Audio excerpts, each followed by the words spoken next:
Bonjour à tous, on est dimanche et il est 9h du matin environ. Et aujourd'hui, c'est jour de derby. Montpellier reçoit Nîmes pour la 21e journée de Lidl Star League. Et vous le savez, Via Occitanie codiffuse le match avec beIN Sport. Du coup, on a décidé de vous faire vivre ça de l'intérieur. Et on commence avec les bénévoles qui savent faire pour préparer la salle avant le show. Suivez-moi.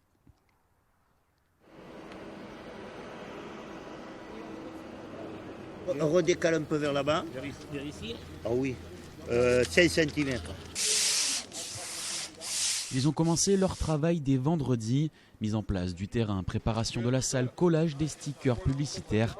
Comme à chaque rencontre du MHB, les bénévoles du club assurent la mise en place pour que le match se déroule dans les meilleures conditions.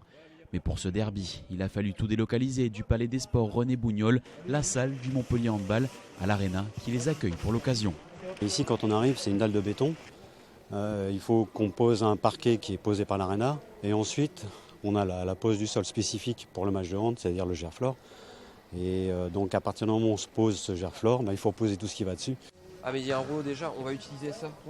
Avec ses 8500 places en configuration sport, l'Arena permet d'accueillir presque 3 fois plus de spectateurs que Bougnol.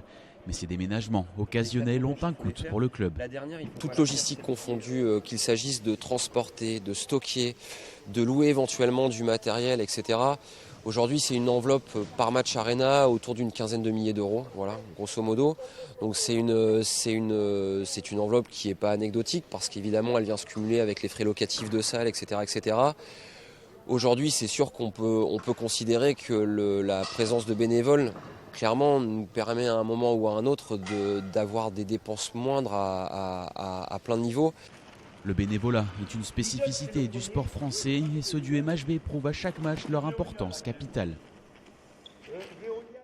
Vous l'avez vu, l'organisation pour un tel événement est énorme et les animations autour de la rencontre sont calculées à la seconde près. L'avant-match, mi-temps et après-match sont répétés telle une pièce de théâtre pour que tout soit prêt à l'instant T. On va essayer de finir la répétition du protocole à 16h30, 16h45, d'accord ?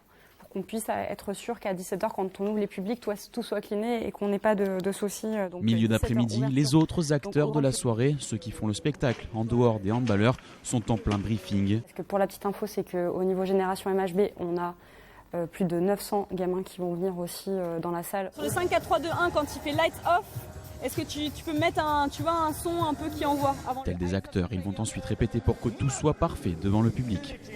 Entraîné par Patrice Canaillé. En fait, on essaie de ce qu'on appelle des calages, c'est-à-dire d'essayer de faire de temps en temps un test lumière qui fonctionne mieux qu'un autre sur telle action ou telle prestation. Donc oui, on essaye c'est nos moments de calage. Donc souvent on en fait la veille, on en fait le jour J, jusqu'au moment fatidique de l'entrée et l'ouverture des portes. Allez, vous l'avez compris, ce soir c'est plus que jamais le grand soir. Chaque mot, chaque geste est calculé à la seconde près, mais pour le moment, devant des tribunes vides. T'as l'air totalement ridicule quand tu fais ça sans public. Numéro 24, Baptiste Bonnefoy. Numéro 25, Jean-Loup Foster. Vous avez les heures, vous avez... là c'est marqué si c'est la mi-temps, etc. Tout est écrit. Et on suit vraiment quelque chose qui est extrêmement précis. Pourquoi ? Parce que vous retransmettez ce match, beIN Sport retransmet ce match. Donc il est extrêmement important d'être vraiment extrêmement précis sur le moment où on va rendre, nous, l'antenne quelque part pour que la deuxième mi-temps puisse repartir. Et pour ça, il faut que tout soit chronométré, donc tout préparé à l'avance. Bonsoir, d'ici quelques minutes, vous allez pouvoir assister à, non pas un match, mais le match. À 1h du coup d'envoi, le spectacle commence. Aucun accroc dans cette organisation millimétrée. Et en plus de l'organisation physique ici à l'Arena, il faut aussi gérer la diffusion télé et le dispositif impressionnant déployé par beIN Sport. Et vous le savez, Via Occitanie codiffuse ce match, une première dans l'histoire de la télévision française. Je vous laisse découvrir les coulisses de ce système de diffusion. beIN Sport avait sorti son dispositif premium ce dimanche soir. Le dispositif premium, c'est 9 caméras réparties partout dans la salle, un plateau bord de terrain et évidemment un car régie où fourmille toute une équipe de techniciens. Toute la régie donc, est regroupée dans ce camion qu'on appelle un car régie. On a aussi tout au bout la cabine son avec l'ingénieur du son qui va mixer le son d'ambiance avec les voix. Et au handball, c'est toujours très bruyant et très vivant. Il va gérer aussi système d'ordre pour qu'on puisse tous se parler en même temps. Ce dispositif permet de pouvoir diffuser la rencontre sur autant d'antennes souhaitées, donc rien n'a changé techniquement avec la codiffusion. Une codiffusion qui a étonné beaucoup de monde sur l'intérêt qu'avait beIN Sport. Leclerc, voici le leitmotiv de ce partenariat.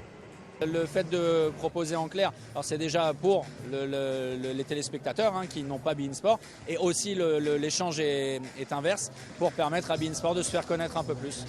Leclerc est essentiel pour le handball selon Olivier Giraud, président de la LNH.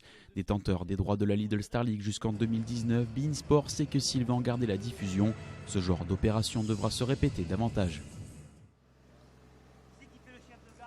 Et vous le voyez, les bénévoles savent faire déjà dès la fin du match pour nettoyer la salle.